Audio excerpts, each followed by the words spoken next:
Despite the existence of Focus on Yourself Kings and this winter grind is going to be personal, the grind isn't really that personal, is it? I eventually had to face the reality that human beings just work harder under competition. I speed up because I want to run faster than the guy in front of me. If there was no one there at all, then I would feel like I'm going fast enough already. And something I'm noticing from every form of competition on the planet, from athletes to students, it doesn't really matter who it is. If they put in enough work, at some point there's no one around them that's better anymore, and then they don't even feel the pressure of the competition. And if they want to continue being competitive, they only have one choice. They have to look away from the people at home or in class and focus on the best ever.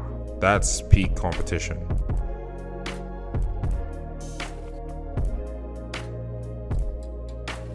It's a massive disappointment. And he knows it too. Who do you think Ayrton Knight was mentally racing against that camp before breaking Bolt's record? Trust me, it wasn't anyone that was actually on the track. It was Bolt himself. He got to the point where he's no longer racing the people around him, but the fastest person to run it ever. And who was that? His idol. It was so easy for them to become an unending source of motivation or ideas to spin off of and challenge myself with. And at first, all that stuff was fun until I started seeing them the wrong way. That's when everything got terrible. An example would be me trying to become more disciplined and then challenging myself to keep up with discipline itself, also known as David Goggins. At first, Goggins made me do things differently every single day, but a few months in, I just started eating the motivation and just getting obsessed with the hype. Now, all I wanted to do was watch David Goggins and tell myself that this guy is just built different. I no longer saw it as this guy wakes up every single morning and forces himself to run even though he doesn't want to. I just saw it as this guy is built different to be running every single morning. I started off competing, then I got obsessed with the competition I was up against, and before I could realize it, I was no longer in the race. I was just a fan in the stands, watching him for the hype and not racing him at all. I stopped focusing on what he does and more of who he is, focusing on his story, where he's from, what type of milk he drinks, and what people say about him in comments. None of that information is important to me, but that's just what fans do. They just gather information on people that they like, but it's completely useless to them. And I want to make it clear that this doesn't have to be Goggins. It could be the musician that you're inspired by and want to surpass. It could be the YouTube friend that you once had but now just watch. It could be the guy in your class that you once studied with and now just ask for help from. It doesn't matter who it is, but the way you see your idol is holding you back. And at that point, I honestly just needed a reason. And the answer was so simple. I no longer saw the idol for what he does, but instead the title that he currently has. I was looking at the results instead of the struggle, and whether I knew it or not, focusing on the results of people's success, like their lifestyle, comment section, and awards, just makes me feel accomplished and distracts me from the fact that I haven't done anything that day.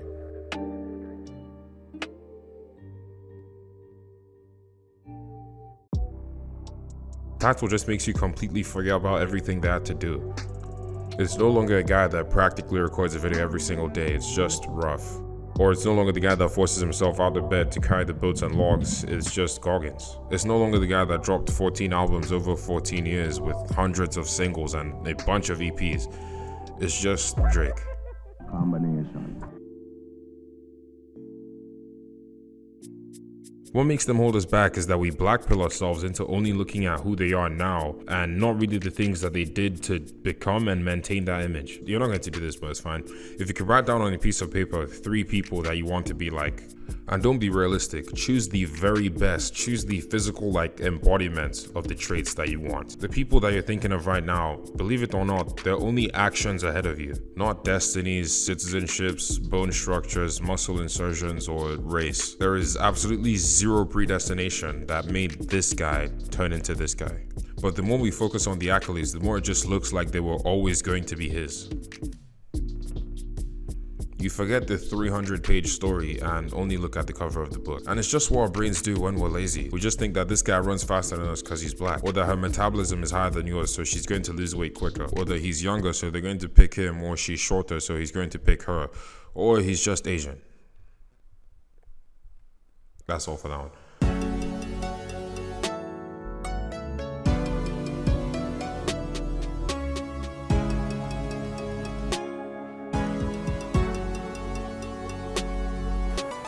But in reality, the greatest of all time aren't actually built different. They just didn't sleep the way we do now for a couple months, years, or however long it would take before it paid off. Or the stuff that we do every day at 2 a.m. that they admitted was an addiction and quit. But from our point of view, all we see is millionaire, model, and influencer. When really what we're looking at is the result of 13 failed businesses, strict diets of training, and thousands of unuploaded or underviewed videos. The real idol isn't the person, it's the routine. The rejections, the doubt that they faced, and the faith they preserved. I'm just saying, don't look at the results, look at the experiments. The people themselves aren't the formula, they just applied an already existing formula until they became the living proof. But honestly, when they just look different from me, I tend to feel like their lives would just be different as well. But to move forward, I have to, and I'm honestly still trying to forget about it. You could call it delusional, but the people that I want to be like are far from realistic anyways. Once I understood this, I stopped asking why me or why it's taken so long. Whenever those thoughts come up, I know it's because I'm envisioning the finish line instead of the pace of the guy in front of me. Fantasizing winning while the race is still on isn't going to make you run faster. It's just going to distract you from timing the next jump, and then you trip on the hurdle in front of you and look dumb. Bars, okay. But yeah, there's nothing wrong with having admiration for certain people. I just know that what I should be admiring is the blood, sweat, and tears, not the champagne and chandeliers. I can't lie, I'm actually moving. Only look at their actions, learn, and then copy. Don't get caught up in who they are, just do what they do. At the end of the day, our actions are what we turn into.